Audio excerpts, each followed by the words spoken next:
তো এইখানে দেখছি সকাল সকাল উঠে খাসির মাংস নিয়ে এসছে। একটা মাথা নিয়ে এসছে, মানে দুটো মাথা নিয়ে এসছে আর একটা মাংস নিয়ে এসছে। তো আমি আগে মাথাটাই রান্না করব তাই ভাবছি। তো মাথাটা খেতে আমার খুবই ভালো লাগে।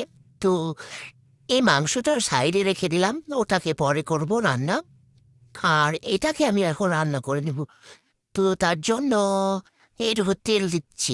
তেলটা দিব, তারপরে একটু গরম হবে, তারপরে পেঁয়াজগুলো দেবো, সব কিছু দেবো। তো ভালোভাবে তাড়াহুড়ো না করে ভালোভাবে আস্তে আস্তে দেখবে। আমার ভিডিওগুলো ভালোভাবে মনোযোগ দিয়ে দেখলে পরে তোমরা ভালো ভালো রান্না করতে পারবে। যারা নতুন রান্না করা শিখছো, শ্বশুরবাড়িতে গিয়েছে ধরো, নতুন রান্না করছো পারো না, তারা এইরকম দেখে দেখে রান্না করে দেবে, বাস আর কিচ্ছু চায় না। তোমার বর একদম খুশিতে পাগল হয়ে যাবে। তো এই তো আমি মাংসগুলো দিয়ে দিচ্ছি।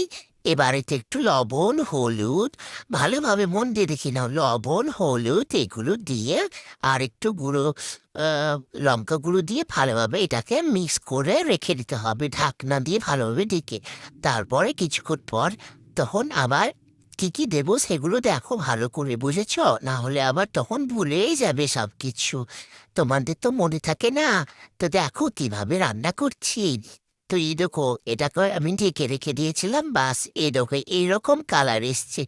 এতে এবার আমি ভালোভাবে একটু আদা পেস্ট আর রসুন পেস্ট করে তারপরে একটু জিরে গুঁড়ো দেবো। তো দেখতেই পাবে আমি কি কি দিচ্ছি, আগে থেকে একটু বলে দিচ্ছি তাতে তোমাদের সুবিধাটা হয়। তো এই দেখো আমি এটা আদা পেস্ট দিলাম, একটু বেশি করে আদা দেবে তা যাতে ভালো লাগে। ও মাথাতে এত খেতে ইচ্ছে করে না আমার, বারবার নিয়ে আসতে বলি, তার জন্য আজকে এটা রান্না করেছিলাম তাই তোমাদের সঙ্গে শেয়ার করলাম। তা আমি এটুকু জিরে গুঁড়ো দিয়ে দিয়েছি, এই দেখো দিয়ে দেওয়ার পর অনেকক্ষণ পর দিচ্ছি তাই কালারটা এসছে, ওয়াও কি সুন্দর লাগছে। অলমোস্ট হয়েই গেছে। এবার একটু জল দিয়ে ভালোভাবে এটাকে সিদ্ধ করে নিতে হবে। তারপরে সিদ্ধ করার পর কিছুক্ষণ পর আবার ঢাকনা দিয়ে রেখে দিতে হবে। তো দেখতে থাকো, এই দেখো ফাইনালি হয়ে গেছে। পানিটা একটু অনেকটাই শুকিয়ে এসেছে। তো এই দেখো এটা সিক্রেট মশলা। তা আমি এটা বলে দিচ্ছি, এটা হচ্ছে এলাচ গুঁড়ো আর মহরি নিয়ে ভালোভাবে গুঁড়ো করে দেবে। তো কি টেস্ট লাগে না তোমাদেরকে বলে বোঝাতে পারবো না। তারপর লাস্টে আমি ধনে পাতা অ্যাড করেছি।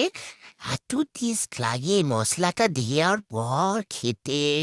তোমরা অবশ্যই এটা বানাবে।